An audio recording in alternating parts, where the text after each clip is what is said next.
Bonjour à tous et à toutes et bienvenue à notre rendez-vous quotidien consacré à la méditation de la parole de Dieu. Nous sommes aujourd'hui le 17 janvier 2021 et nous célébrons avec l'Église universelle le deuxième dimanche du temps ordinaire dans l'année liturgique B. Installez-vous bien, c'est l'heure de la halte spirituelle. Les textes d'aujourd'hui sont d'une richesse inouïe pour grandir dans notre vie spirituelle. En tant que prêtre, il nous arrive de rencontrer beaucoup de personnes et d'entendre plusieurs récits d'histoires personnelles, familiales ou communes. Et alors, parmi les questions importantes qui nous sont posées, il y a celle-ci. Mon Père, je n'arrive plus à bien rencontrer Dieu dans ma vie ou dans ma prière. Je n'arrive plus à me concentrer, à vivre mon oraison. Alors, cette question est le reflet d'une faim intense qui caractérise le cœur de l'homme, qui cherche son origine.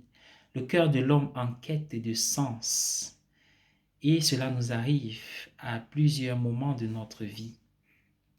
Mais c'est une question dont la réponse ne peut pas venir assez aisément, puisque nous sommes dans la réalité, puisque Dieu est partout. Cela ressemble à la parabole du jeune poisson qui nage vers un poisson plus âgé pour lui demander « J'ai entendu parler de l'eau, où se trouve-t-elle et dis-moi ce que c'est que de l'eau ?» Parfois, nous pouvons nager dans l'océan de notre vie sans nous rendre compte que justement, c'est Dieu qui soutient cette vie. Nous pouvons vivre notre existence d'une tasse de café à une autre sans pouvoir réaliser que Dieu est présent et que sa providence est là qui agit. Alors, je vous propose 4 conseils à partir des textes de ce jour pour approfondir notre rencontre et notre expérience spirituelle. D'abord, si nous cherchons Dieu, si Dieu semble absent et loin de nous, ou alors nous loin de lui, il faut le chercher là où il se laisse trouver, c'est-à-dire dans le temple. Je suis bien conscient que Dieu est présent partout. Lorsque nous sommes en randonnée, Dieu est présent même à travers la beauté de la nature. Mais il est présent de manière imminente dans le temple. Comme le dit le premier verset de la première lecture d'aujourd'hui, Samuel était endormi dans le temple où se trouve l'arche de l'Alliance. Et aujourd'hui, dans l'Église, nous avons plus grand que l'arche de l'Alliance, la présence réelle. Voilà pourquoi il faut pouvoir nous y rendre de temps en temps. Deuxième conseil pour approfondir notre vie spirituelle, c'est de pouvoir être spirituellement éveillé. Le monde aujourd'hui, nos préoccupations, nos activités, le contexte peut parfois nous absorber et même faire régresser notre vie spirituelle, nous faire perdre des pédales et perdre des points d'appui, d'ancrage et d'oraison à cause de ce que nous vivons et que nous laissons vivre en nous. Alors, nous devons apprendre à laisser le Seigneur agir à travers nous et être éveillés spirituellement. S'il y a des personnes endormies spirituellement dans le monde, il y en a aussi qui sont endormies dans l'Église, comme peut-être pendant une messe, comme c'est le cas d'ailleurs de Samuel qui est dans le temple, mais il est endormi. Être spirituellement éveillé, c'est faire attention à notre vie spirituelle.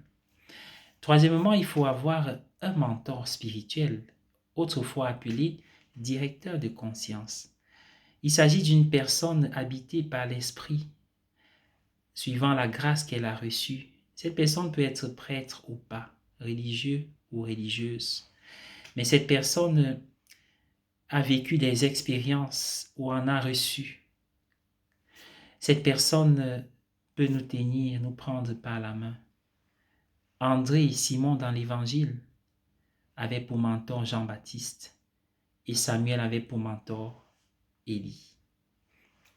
Avoir un mentor ne suffit pas, mais il faut pouvoir l'écouter. Écouter ce mentor, c'est-à-dire écouter Dieu qui nous parle par lui. Nous avons besoin aujourd'hui de calmer nos cœurs pour faire le silence intérieur afin d'être capable d'écouter. Pouvons-nous imaginer le nombre de personnes que Jésus avait déjà rencontrées avant d'arriver auprès de Jean-Baptiste. Il pouvait même traverser cette foule, ces centaines de personnes, et personne ne se serait rendu compte que l'agneau de Dieu qu'ils cherchent, qu'ils attendent, était là. Il lui fallut le doigt, la voix, le regard, l'indication de Jean-Baptiste pour que les apôtres reconnurent qu'il s'agissait de l'agneau de Dieu. C'est pareil pour Samuel, il aurait pu encore entendre cette voix une troisième, une quatrième, une énième fois sans se rendre compte qu'il s'agissait de la voix de Dieu. Et le texte dit, Élie comprit qu'il s'agissait de Dieu. Alors, bien-aimés dans le Seigneur, nous pouvons remarquer combien, en tant que parents, frères, amis, parrains, marraines, nous avons de l'influence sur les autres. Ne simplifions pas tout ce que nous faisons avec les enfants, les amener à l'église, les inviter à prier avant de manger, avant de dormir.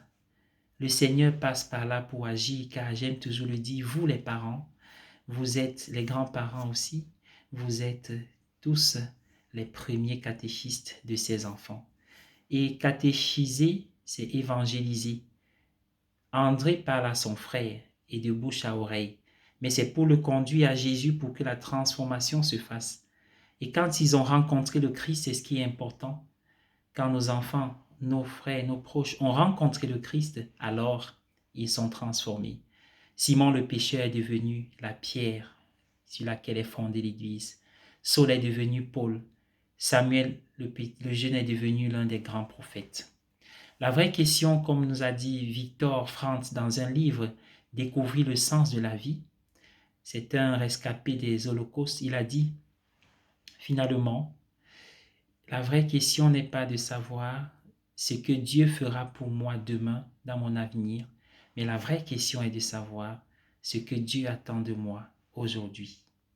Bonne journée à tous, bon dimanche, soyez bénis.